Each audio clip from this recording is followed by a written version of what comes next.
Okay. So this chapter is actually, I think it is the first. I think this should be our first chapter, but I don't know why the course plan, why the course coordinator asked to what to teach the first two lecture previously, but I think he know better lah. Okay, so this is actually the computer functions and interconnection. So this is the chapter that will tell us the component and architecture inside our computer. So whatever we talk whatever we discussed previously, I think it is better if we already learn this first, baru we learn yang the two first chapter previously, because um, we are not really understand about the architecture, but tiba-tiba we learn about all of the data representations kan, but it's okay lah. At least now you all already know that all of the type of the data will going through some processes before they entered into the memory of the computer. So whatever the processes, all of the data representation that we have learned previously, it is all done in the CPU. So now we will learn about the architecture inside our computer and then inside the CPU. Okay, so we proceed. Okay, so this is the content of this lecture. First, we will learn about the computer component. So in the computer component, we will learn the computer component, and also inside the computer component, there's a CPU. So after that, we will learn what inside the CPU pula. Okay, after that, the computer functions. This computer functions is mainly the CPU functions lah. How it's fetch and execute any instructions from the input output devices, and then store it to the memory or RAM. And then after that, bus interconnection. So this is one of the component of the computer. So this bus interconnection is the medium that all of the data transferred. It is like a jalan raya lah, or the bus lah, to submit or transmit all of the data among all of the components inside the computer component. Okay, so we will learn about the bus structure and then the multiple bus hierarchies.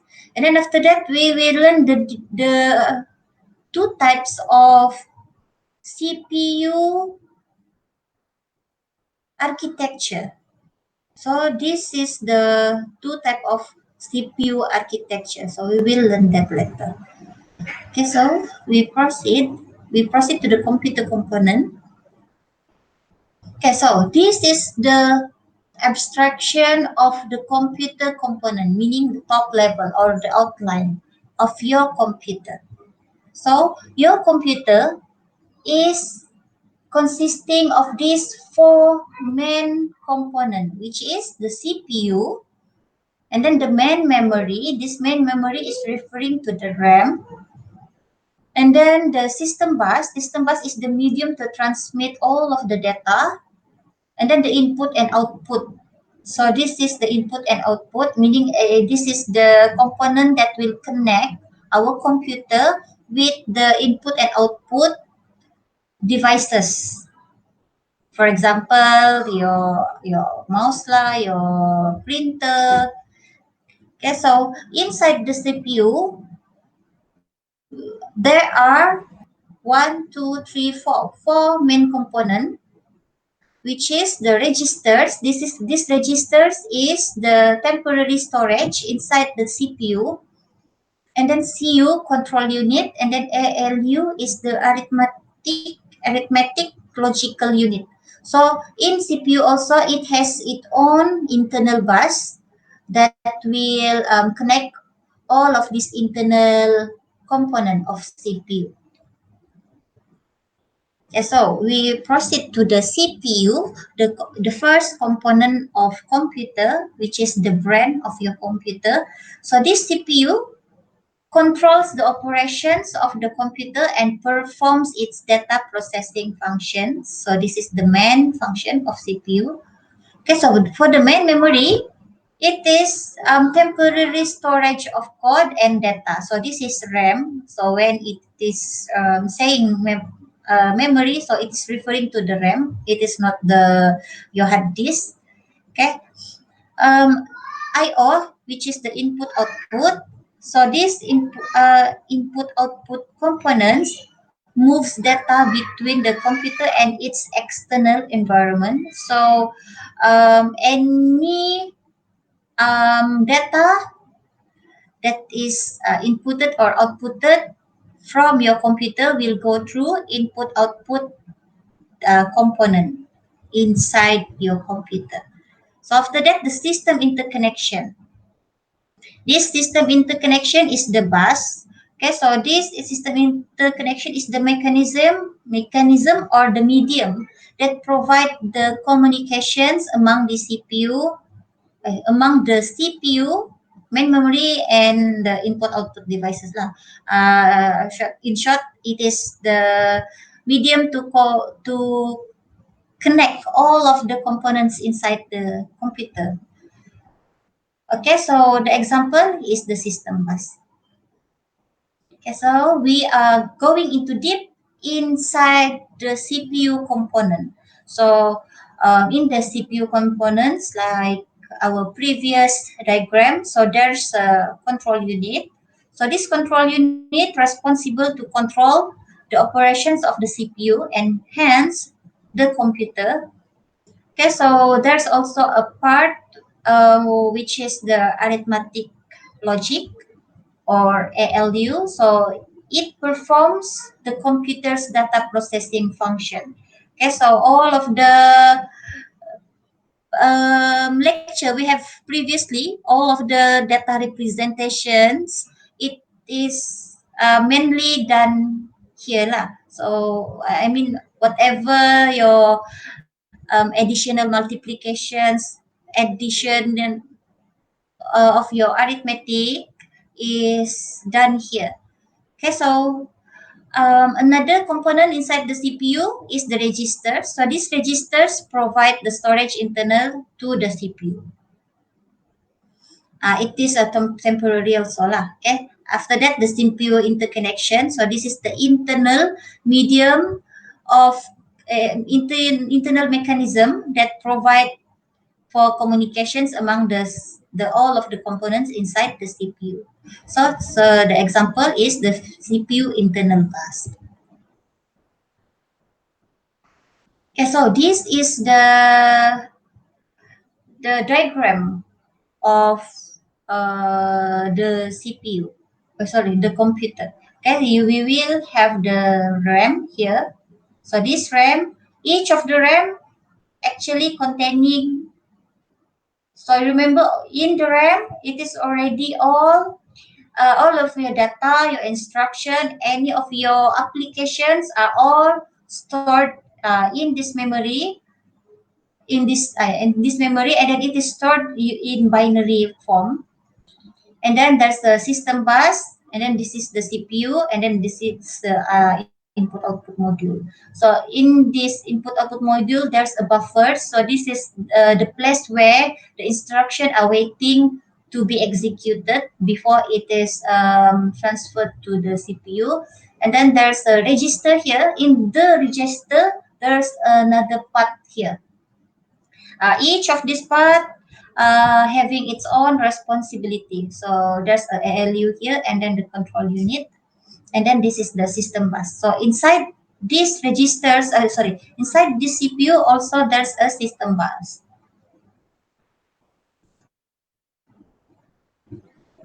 Okay, so we proceed to the CPU components, which is the temporary storage for the CPU.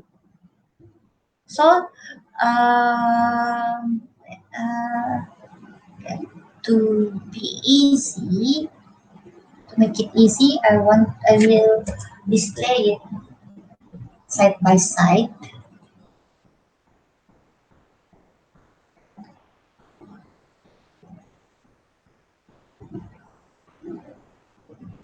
So can you guys see? Is it clear? Yeah. Okay. So this is easy lah to see daripada I go back to the to the previous slide kan. Okay, so this PC in this diagram,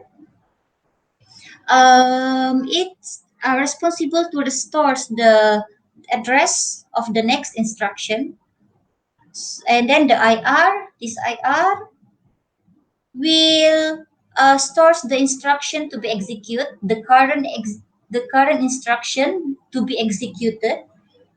Okay, so the accumulator, this accumulator is the temporary storage for the ALU operation. So because there's operations happening here kan, but it needs its own storage because it is to store the data that is will be calculated later in this ALU. Okay, so MAR, this one is the MAR. It specified the memory address for the next read or write.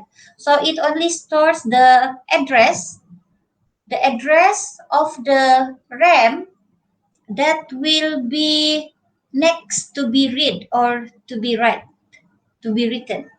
Okay, so it only stores the address of the memory for the next read or write. And then after that MDR. This one is actually MDR. This diagram wrong. So this one is MDR. Okay, so MDR is stores the data to be written into memory or the data read from the memory. Okay, so that is its function. Each of these registers, so this is part of the registers, it has its own responsibility. Okay, so after that, we are going outside the CPU. We are proceeding to the memory module. So in the memory module, it is consisting a set of location defined by sequentially numbered address.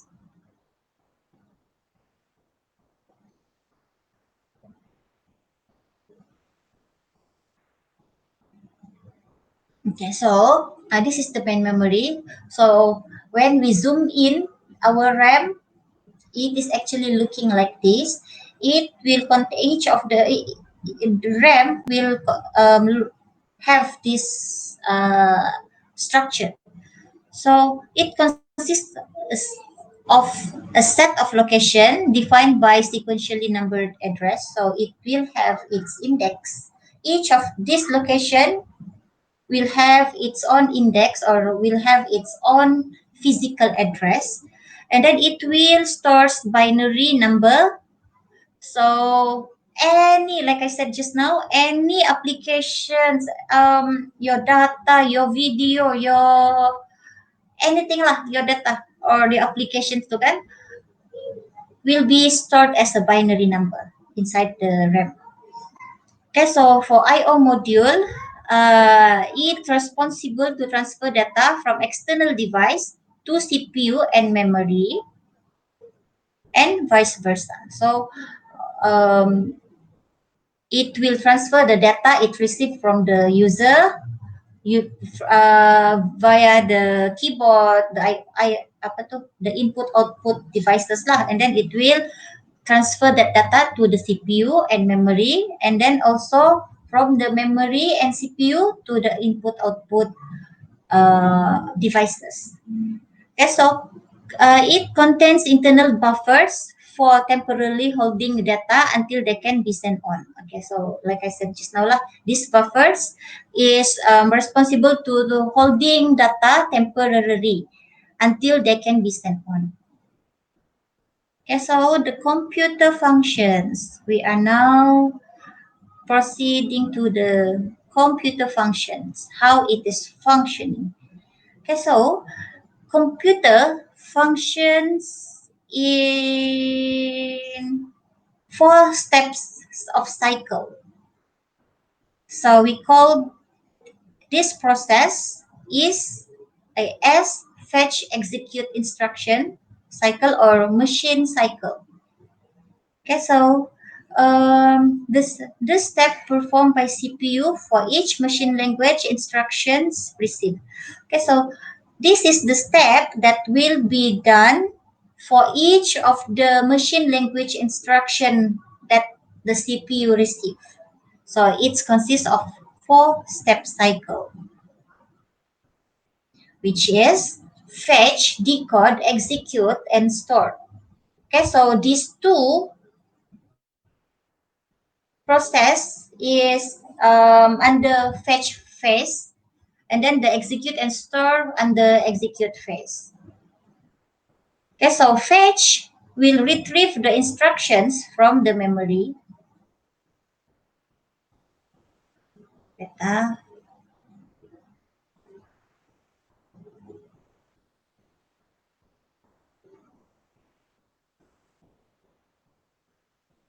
Okay. So fetch will retrieve the instruction. This fetch will retrieve the instructions from RAM and then decode. This decode, which is happening in the control unit, this control unit will translate to retrieve instructions from the memory into a series of computer commands. Okay, so this decode kan, it is already because we already whatever informations that is stored in the RAM, it is already in binary. So this decode is not like you decoding the data into binary. Okay, so it is decoding like previously we have learned about exponential data kan, all of the data representations that we have learned previously. So this decode process is transforming, for example, the exponential punya data tu into its I mean uh, into something into the form that is known by this control unit lah.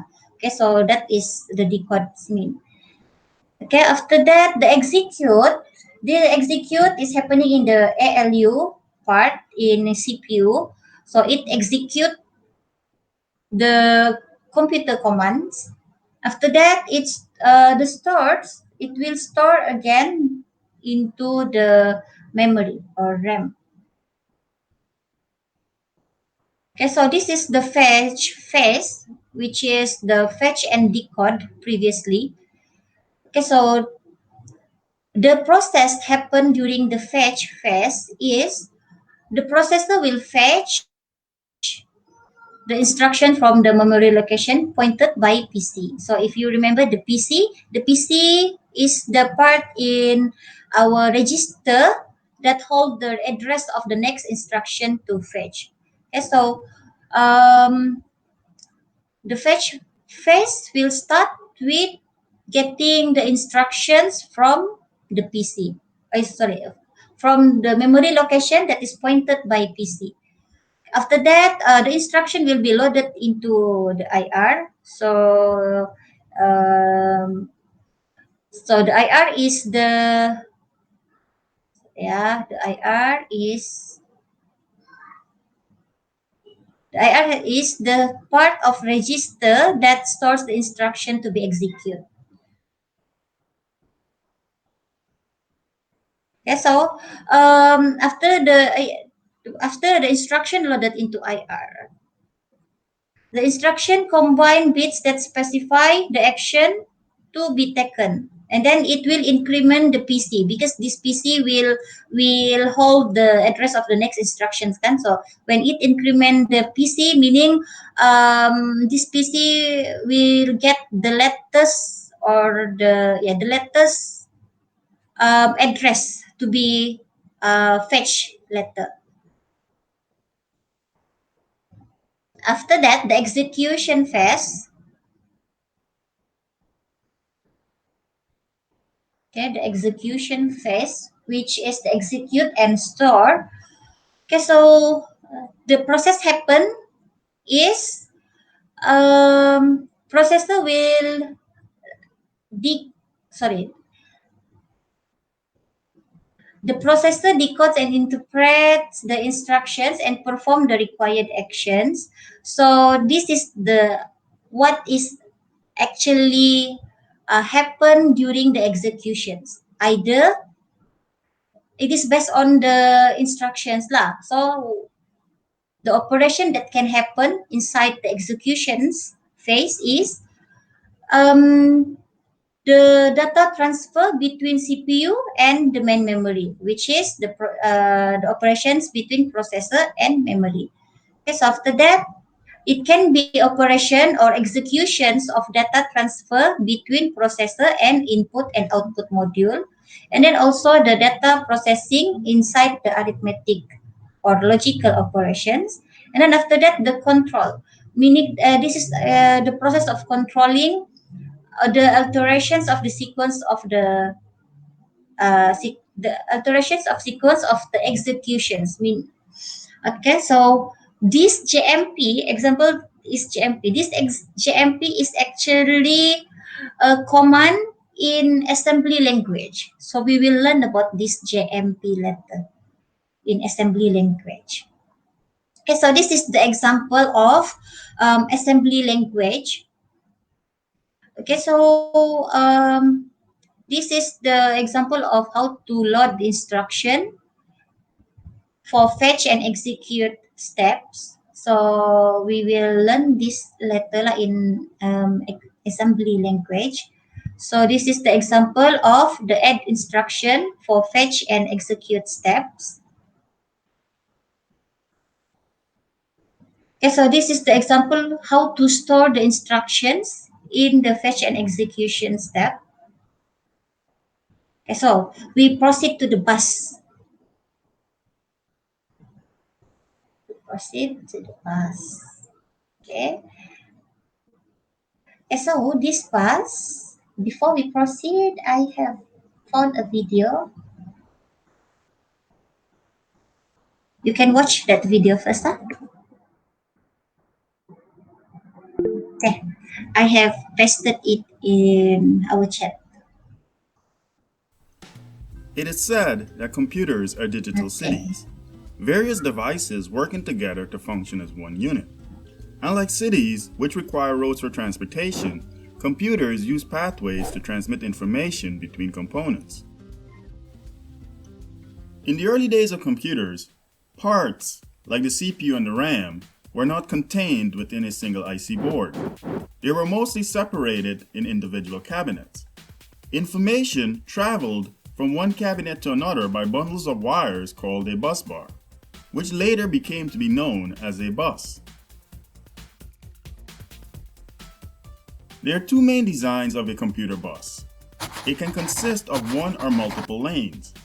Each lane is a single wire connection, and how data will be transmitted will vary according to the number of lanes. So let us now take a look at the architecture of the parallel and the serial bus. A parallel bus uses multiple lanes to transmit information. Data is first broken down into smaller pieces, which are then sent across each lane. This works well for many situations, especially when transmitting information like a memory address. So by now, you are probably thinking, does the number of lanes within a bus equates to its size? Even though it's fitting to say one lane equals one bit, in modern computers, where size is a factor, this method is impractical. Because as the number of lanes increases, so will the area that is needed. For example, a 32-bit bus will require 32 lanes, and a 64-bit will need 64 lanes. To keep circuits small, multiplexers were implemented. This process divided, say, a 32-bit address into two halves and then transmitted them over 2 clock cycles by a 16-lane bus. This method improves the processing power, but at the same time keeps devices relatively small. The parallel bus remains the dominant mode for transmitting information within the computer. Components like the RAM and PCI connected devices all use parallel buses when communicating with the CPU. But in the future, this dominance may decline due to another kind of bus. Not all devices use multiple lanes when transmitting information. Some stream the information one bit at a time across a single lane. A bus that only uses one lane to transmit is called a serial bus. Initially, serial buses were slower than parallel buses and were mostly used for long-distance communications. At first, this choice was mainly because of the cost. It is less expensive to run just a single wire than it is to run multiple wires in parallel. But as signal integrity and transmission speeds improve, and the fact that parallel buses are more prone to electromagnetic interference, serial buses are also now starting to show up in short-range communications, which were once reserved specifically for parallel buses. Currently, serial buses can be found in connections like PCI Express, USB, and SATA, and this list will continue to grow for the foreseeable future. The design of the computer bus has changed over the years, which has started out as bundles of wires are now integrated connections within microprocessors and computers' motherboards. Before the 1980s, major components in a computer were connected together by a single bus, called the system bus. To reduce cost and space, the system bus had three functions: a data bus, which transmitted data, an address bus, used for finding specified locations like within memory, and a control bus, which dealt with operations, for example, reading and writing. As integrated circuits continued to get smaller and smaller, faster, more efficient bus architectures were implemented. But though the system bus has been phased out for the most part, it still can be found in certain embedded systems.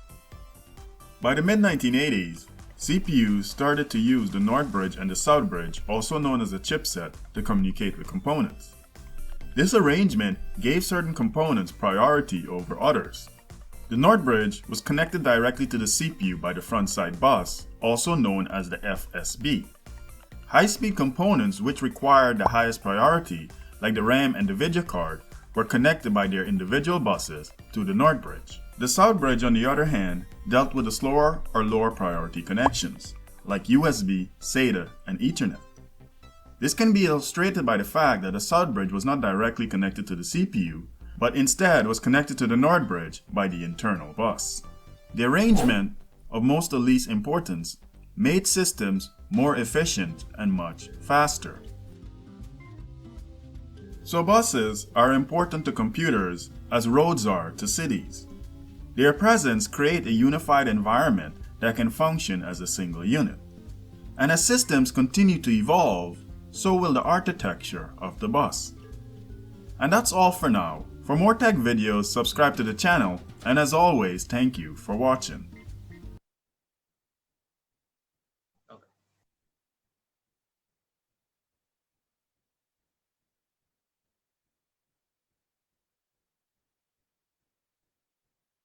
Done. Okay, so done. Okay, so it is enough for the heads up, enough to give you idea about what is the bus. Okay, so we continue. So a bus is a communication pathway connecting two or more devices, and then it's shared transmissions medium. And then a signal transmitted by one device is broadcast to all other devices attached to the bus. Okay, so what? Okay, so signal will overlap and become garbled. Garbled meaning kacau. If you know kacau, kacau bilau in Malay. So signal will overlap and become garbled if two devices transmit in the same time. Okay, so only one device at a time can successfully transmit. Okay, so a bus will consist of multiple communication pathway. So we know it as in previously in our video it is known as len, but in this lecture it is known as line. So when it is line and len, it is referring to the same thing. Okay, so the len is a single len, like you see in this diagram. This is the line or len. Okay, so memory to processor or processor to memory, input output to processor, and processor to input output, and input output to or from memory. So this bus will connecting all of these devices lah. Okay, so line or LAN will transmit binary signal. So this is the line. Serial bus, as you watched in the video previously, it is a single line that transmit a sequence of binary digit across that line. So that is a serial bus. First type of the bus. It is usually used back in the 1980 punya year, and then but it is also used by the USB. If you remember just now, what are the devices that use the serial bus? I remember just USB lah. There's a lot various devices that use this serial bus. But our computer now are using parallel bus. So this parallel bus, it has several line, and then it transmit the binary digits simultaneously across all of that line in one time. Okay, so if you remember in the video just now, there's I forgot the name, but it doesn't contain it contain directly 16 bit. I mean, it can transmit a 16-bit data in one time. Okay, so usually all of the computer nowadays are using parallel bus and using that, the 16-bit type of line just now tu lah yang we have watched in the video. Okay, so this is the bus structure. Previously, this is the architecture of the bus. So there's data bus, the bus that only transmit the data, and then there's also a bus that a line that only transmit address, and then also a bus that only transmit control punya instructions. So all of the component inside our computer will connected to the bus, and then signal will be transmit into all of this computer component using the bus.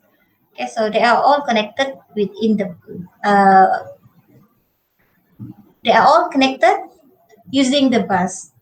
Okay, so after that, the data bus. So this is the data bus. It is talking about the first type of the bus line. Okay, so it carries the data among the system module. It maybe consists of 32, 64, and 128 or more separate line or LAN. So the number of line will determine the width of the bus. Okay, so each line carry one bit at a time. So the number of line determine how many bits can be transmitted at one time. Okay, so each of this line may consist either 32, 64, or 128. Separate lines. Okay, so width is the key determinant of system performance. Okay, so if you have 32 bits data bus and 64 bits instructions, your processor must access the memory twice for each of the instructions, because if you only have the 32 bits bus data, kan your bus data will only can carry 32 bits data at one time. So but your computer or your CPU can process 64 bits at one time. So before the CPU process the instructions, it will need the bus transfer the data twice, or it needs the processor access the memory twice for it to process the 64 bits instructions. Okay, so after that, the address bus. This address bus identifies the source or the destinations of the data on the data bus. Okay, so for example, to read the data from memory, you put the address on the address line. Okay, so and then after that, the bus width, it is the number of the address line, determine the maximum memory capacity of the system. Okay, so for example here, when it has n bits of address bus, it will give 2 over n memory location. So dia punya n bits of your bus will determine the dia punya memory locations. So in the 8086 punya CPU, at 16 bits address bus giving 2 power of 16 spaces. Okay, so your data will have 64 kilobyte space inside the memory. Okay, so your bus width will determine the space it allocate in the memory. Okay, so after that, we go to the third type of the buses, which is the control. It provides the control for the proper synchronization and operations of the bus and the module. Okay, so it transmit both command and timing informations among the system modules. Okay, so the timing signals is to indicate the validity of data and address informations. Okay, so the command signal specifies the operations that to be performed. Okay, so this control bus will transmit this both signals. Okay, so the control bus, the typical control bus. This control bus is, so when memory write, it will cause the data on the bus to be written into the address locations, and then when the memory read instructions, it will cause the data from the address locations to be placed on the bus. And then when the input and output write operations, it will cause the data on the bus to be outputted to the address of input and output port. And then after, when the operations of reading input and output component, it will cause the data from the address, input and output port to be placed on the bus. Okay, so the interrupt request. So when interrupt requests happen, it will indicate that an interrupt is pending. So it will ask for the request to be approved first before it can interrupt. So it is referring to a process lah, if there's a process that want to interrupt. Okay, so reset process is, it will initialize all the modules again back to the default mode, and then after that the clock is used to synchronize the operations. Okay, so this is the another terms that we need to understand, which is the bandwidth or the data transfer rate. To transfer rate, the transfer rate or bandwidth of a particular system bus can be calculated from the number of the cycle required for the transfer. Okay, so the length of the cycle and the number of the data line. For example, if a bus has 8 data line, it requires 4 cycles to transfer data, and each cycle is 250 n seconds. Then the bandwidth of the bus is 1 byte per 1000 n seconds. So this is equivalent to 1 byte per microsecond or 1 megabyte per second. Okay, so questions. In order to execute a program instruction, must be transferred from a memory along a bus to the CPU.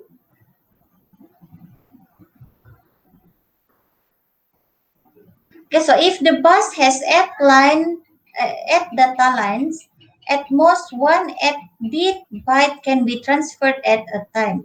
So how many memory access would be needed in this case to transfer 32-bit instructions from memory to CPU?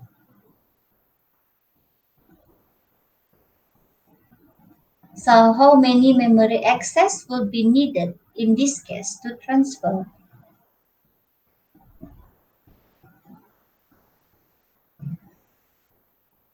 So yes, do you have answer? Is it 4? Four. Oh, yeah. Yeah. Yeah. Okay. Yes. Okay. Noel. Correct. Yeah. I forgot to ask si Farah and si Kelvin lagi. Okay. But the answer is four lah. Okay. Correct. Okay. Um. So we still in the bus. So we will learn of the directions of the transmission of the bus. So this is the kira macam protocol lah, protocol of the direction of the transmissions. So the transmission of simplex, it is the unidirectional, meaning it only has one way of direction, meaning only A to B saja.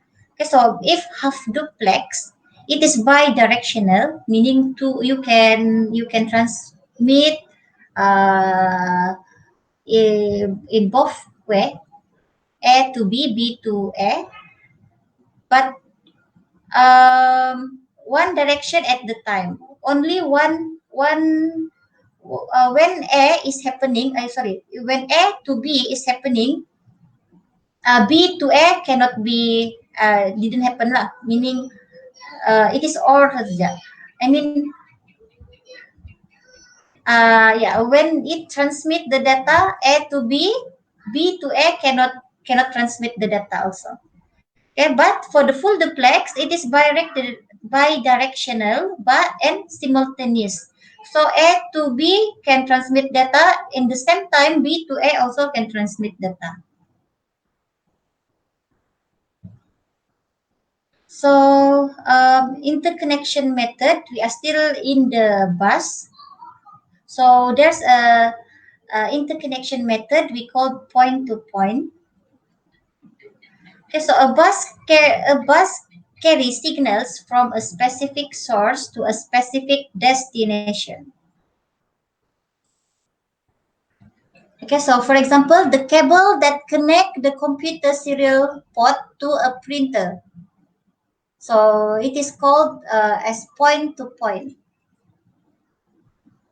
So when it is carry the signal from specific source, for example, serial port to the modem or the control unit to the ALU, it is called as point to point method.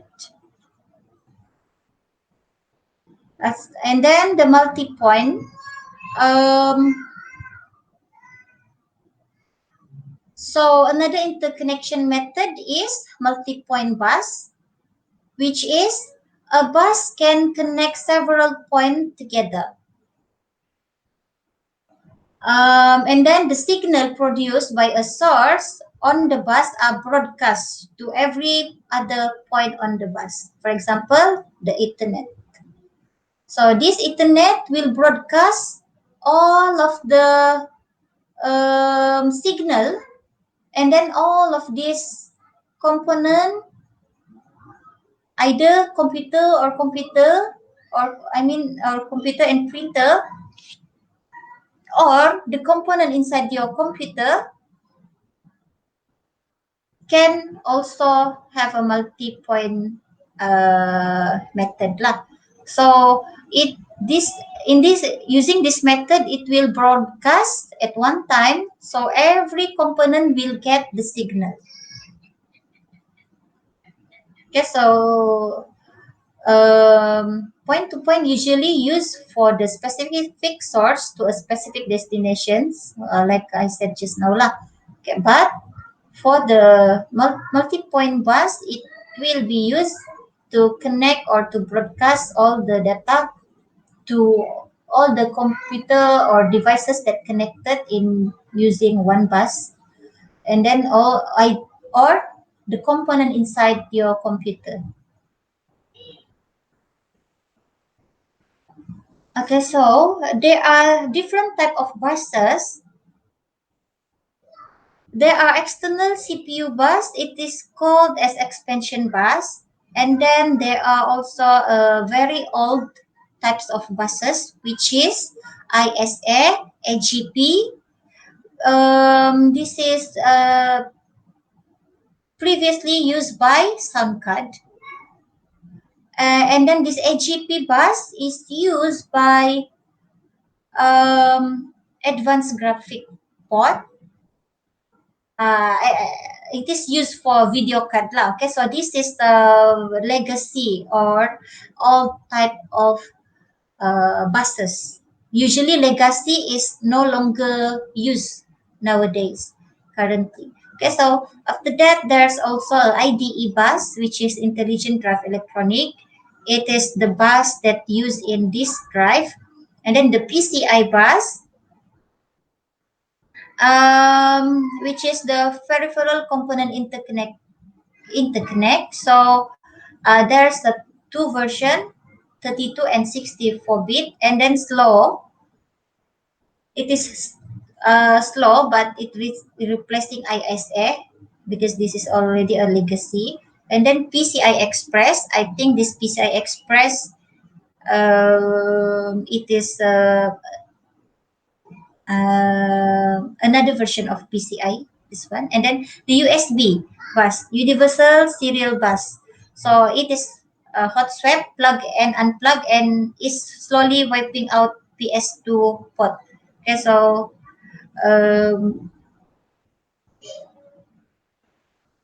this is what we use the most nowadays for all of our devices. Okay, so the chipset. So this chipset is actually a part of bus also. So it is a component which routes the data between computer buses. Okay, so the two component, which is not bridge and then south bridge, I think in the video previously it is also showed this chipset. So the not bridge is the memory controller in charge of controlling the transfers between the processor and the RAM, which is where it is located physically near the processor. Okay, so the not bridge is near to the processor. For the south bridge, it is a chipset that control the input output or expansions. It handles the communications between the peripheral devices. So it is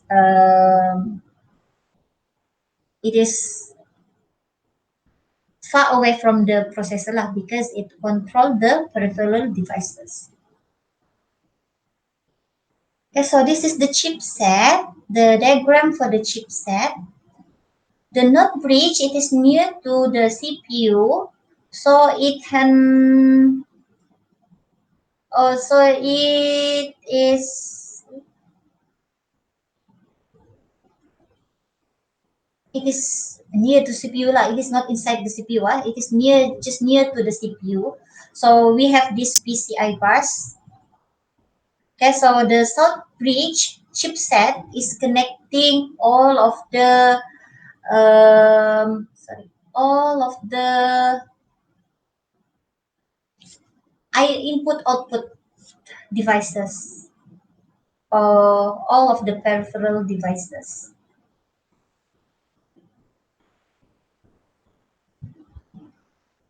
So dia punya function is route the data between computer buses.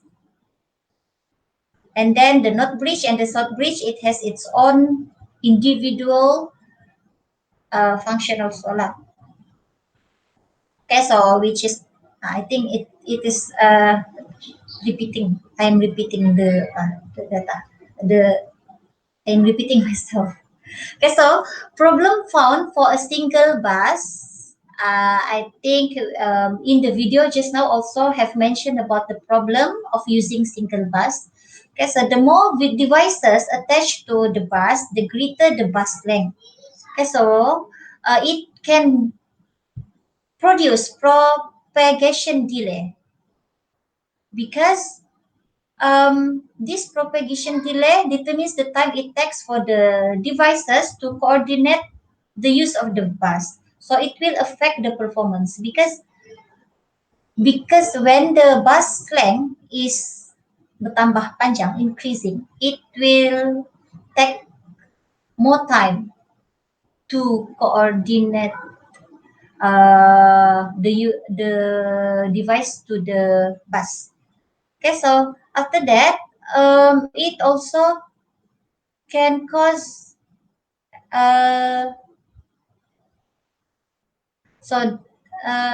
it can cause the aggregate data transfer demand approaches to the bus capacity because a wider bus can no longer overcome this problem, and then that's why the multiple buses are used.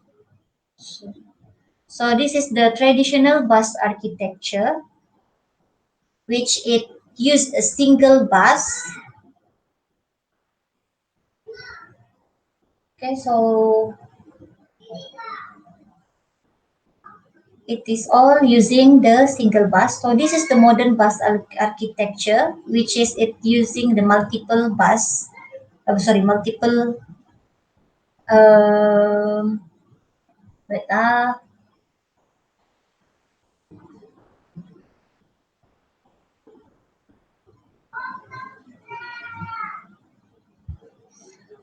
the traditional bus architecture containing all of the legacy type of buses that we have mentioned previously, which is, for example, the AGP, the ISA.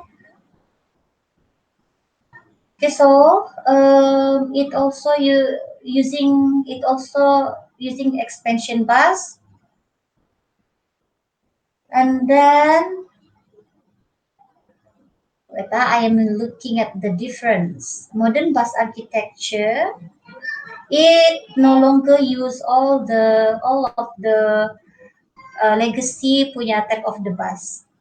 Okay, so that is the difference lah. The traditional, it use all of this, but for the modern, it does no longer use the legacy punya type of buses. Okay, so now we proceed to the CISC and RISC architecture. So this is the architecture of CPU. Okay, so there are the two types of architecture of your CPU, which is RICS and CICS. CISC. So CPU architecture is defined as its basic characteristic and major feature of the CPU. Okay, so these two type of architecture, it is difference in terms of this characteristic. meaning it is different in terms of the number and the types of the register. And then it is also different in terms of the method of addressing the memory. And then it is also different in terms of basic design and layout of the instruction set. Okay, so there are two types of CPU architecture, like I mentioned previously. So the first one is CISC, which is Complex Instruction Set Computer, and then the second one is the Reduced Instruction Set Computer, which is RISC. So how these two difference is, it is difference in terms of these three characteristics. Okay, so for the CISC, it is characterized by it only has few general purpose register, and then it has many addressing technique. It has large number of specialized, and thus it has complex instructions. Okay, so all of the instructions are varying in size. So for example, it is this kind of architecture are used by the CPU or the processor in this punya in this type of processor x86 family, all of the old or microprocessor, and then the Z series punya microprocessor. So I never heard or the use of this microprocessor lah. I only have heard about this processor. So this is the microprocessor, the basic microprocessor punya family lah. There's what we have learned later is the basic it is in type of this processor lah, x86 family ni. So it is different with the RISC, which is the RISC, it has 32 general purpose registers. If previously for the CISC, it's only have few general purpose register. It has limited addressing modes, but for the CISC previously, it has a lot of addressing modes. And then it also, this RISC also have limited and simple instruction set, but for the CISC previously, it has a large and complex instruction set. And then it fixed 4-byte instruction word size. So word size, if you remember previously, it is I can't remember the word size is. It is a like we have learned it in our second lecture. I don't really remember, but it is like a 40 times of the byte. Okay, meaning the 64 byte, if I'm not mistaken. You can go to our lecture too lah if we know the word size. Okay, so this is usually used, this architecture usually used by power PC. So the RICS, it attempt to produce more CPU power by eliminating two major bottlenecks to instruction execution speed. Because this architecture can reduce the number of data memory accessed by using register more effectively, and then it can simplify the instruction set by eliminating the rarely used instruction. So that's why this RISC can produce more CPU power. So this is the instruction format in comparison with CISC and RISC. So for the CISC, it consists of many instructions that is not frequently used. And then for the RISC, it can simplify the instruction set of the CPU. And then this CISC architecture requires additional complex hardware. But RISC, it emphasizing on frequently used instructions. Okay, so for example, the branch end load. Okay, so after that, it took longer execution time, meaning it is slower lah for the CISC. And RISC, it produce shorter execution time. So this is faster. RISC is faster. Okay, so for simple instruction, CISC requires more steps to complete because it has this feature lah. So each every time it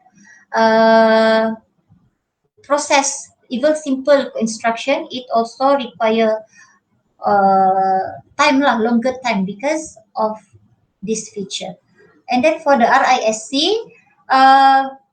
it can be it can process simple instructions faster lah, because RISC supposed to be executed within the same clock interval.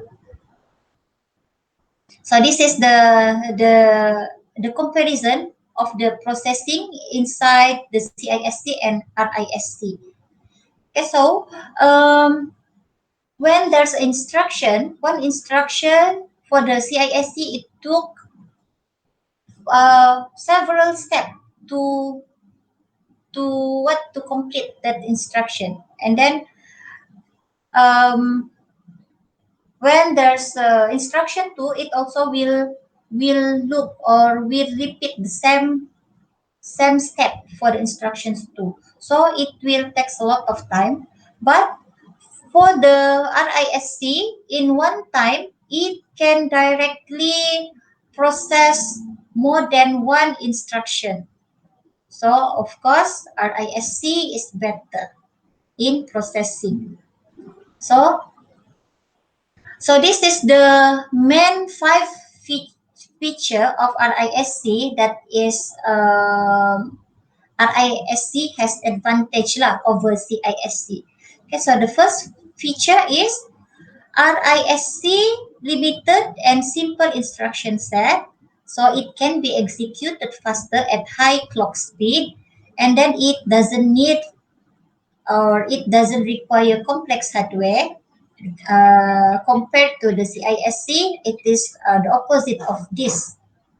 Okay, so for the register-oriented instructions, RISC reduce memory access because it has, if you remember just now, it has 32 general purpose register, and it use the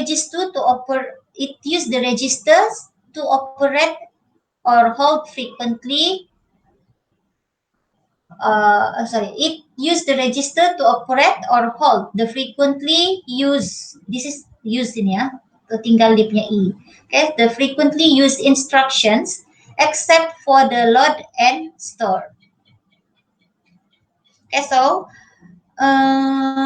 after that, the third feature that RISC win over the CISC is the fixed length or the fixed format instructions word.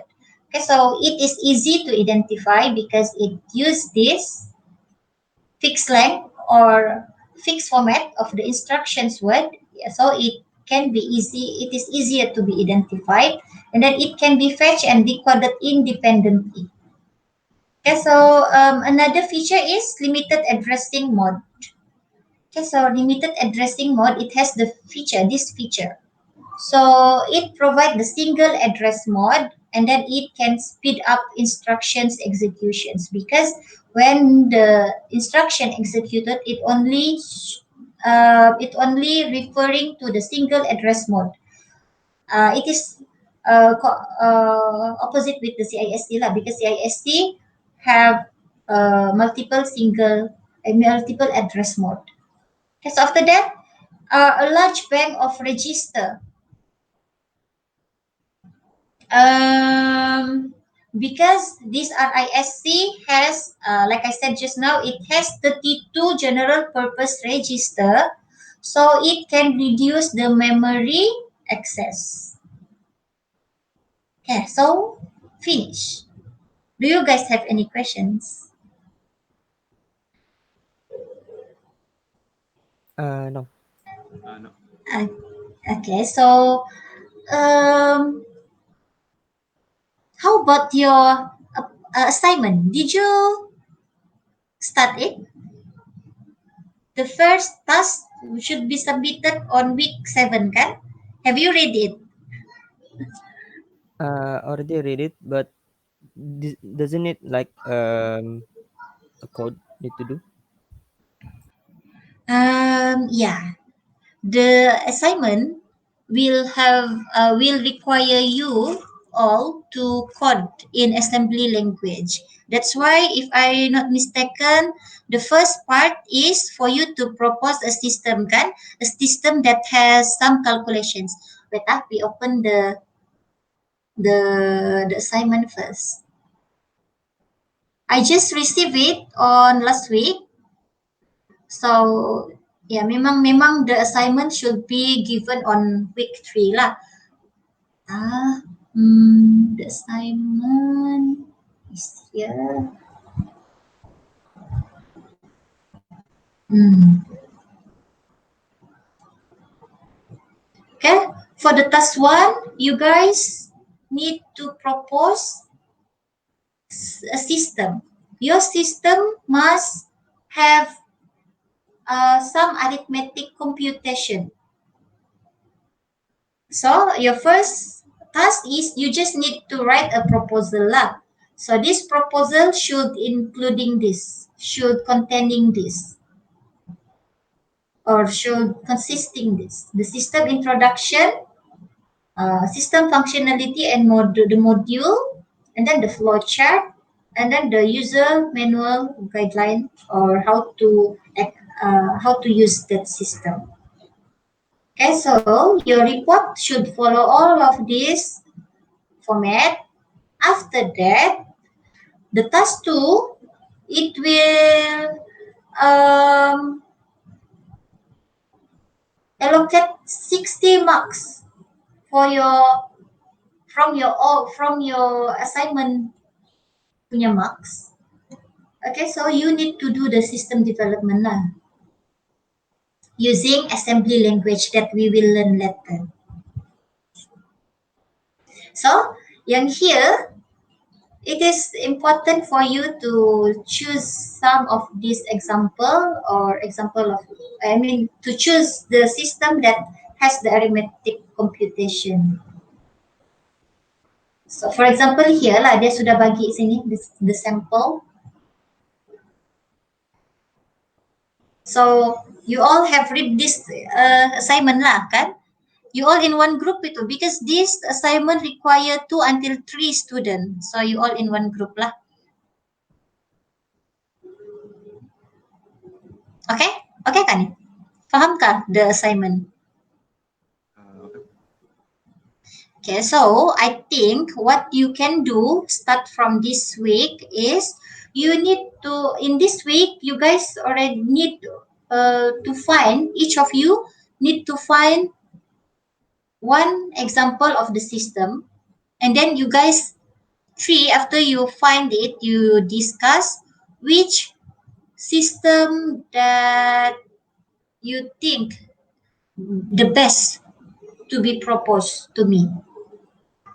Okay, so for me lah, I think I will suggest you guys to propose a system that has maybe 3 module, because each of you can do your own module later. So it is easier for you to divide the task later lah, especially for the coding time. So maybe you can search any system that has only 3 functions. Okay? Okay. Okay, so you guys think first lah. Lepas itu you propose and discuss which is the best. So later you propose to me. Okay, so this another instructions is for the task 2 is you should apply the mathematical operation into the 32-bit assembly language. to build the complete system that you have proposed. You are advised to use the Microsoft Visual Studio and our Irvine library. So I will ask you, we will learn about this tomorrow. I already have the library. And then each member in the team must work on a different module. Kan? Okay, so you choose a system that has 3 modules at least. So for you later to code your own module. So the individual work should then be combined to produce a complete assembly language program. Okay, so the proposed system should have the following function or feature. You can prompt a username and password to log in to the system. And then your system can display at least 2 levels of menu option, meaning you have sub menu lah of the main menu. Okay, so your system should can perform the arithmetic calculation using add, sub, multiply, divide, and negative. At least 3 types of arithmetic operation are included. Okay, so you can choose at least 3 from this arithmetic. We will learn this tomorrow. I mean tomorrow and the next practical lah. Okay, you should also perform input by validation and give guideline. Ask for the confirmation before proceeding to the next action. So you should can come out, or your system should can pop up some confirmations or dialog box lah before you can proceed to the next action. So you may need to include any service tax or discount in the calculations. And then your system can look back the system when a user enter Y or else exit the system, and then show the summary. Okay, so you will understand this better lah later after we have learned in our practical. Lepas tu ada presentations. So this is individual punya mark. You have to provide a video clip. So it will carry 20 marks from your overall mark of this assignment. So you will need to pre-record your video for the presentations. And then presentation should include both the system description and the system demonstrations. Okay, so maybe you can use the PowerPoint to describe the system, and then after that, you can have include the flow chart when you're explaining the system. So in your video, you need to demonstrate how to use the system, and then your video should not more than 10 minutes long. Okay, so your items to be submitted, you need to submit all the work, which is this, using to the Google Classroom. So the deliverable of this assignment is first your report, your task 1, and then the source code in the assembly language format, and then after that your video clip. So you all need to zip all of these 3 in one folder before you submit. Okay, so for this week, you need to think about what system you guys want to propose. Okay, think first lah about that. This week lah. This week this week is what week ko?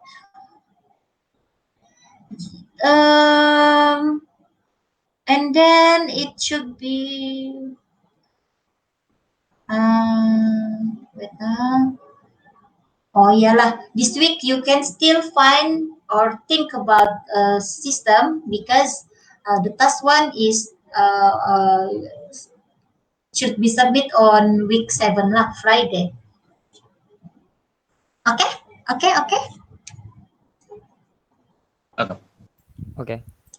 Okay. So if you guys have no questions, we can end our sessions now lah. So tomorrow we will have a practical.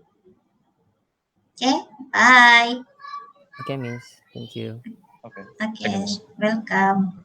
If Bye. anything, we ask in Yes. WhatsApp lah. Yes. Yeah.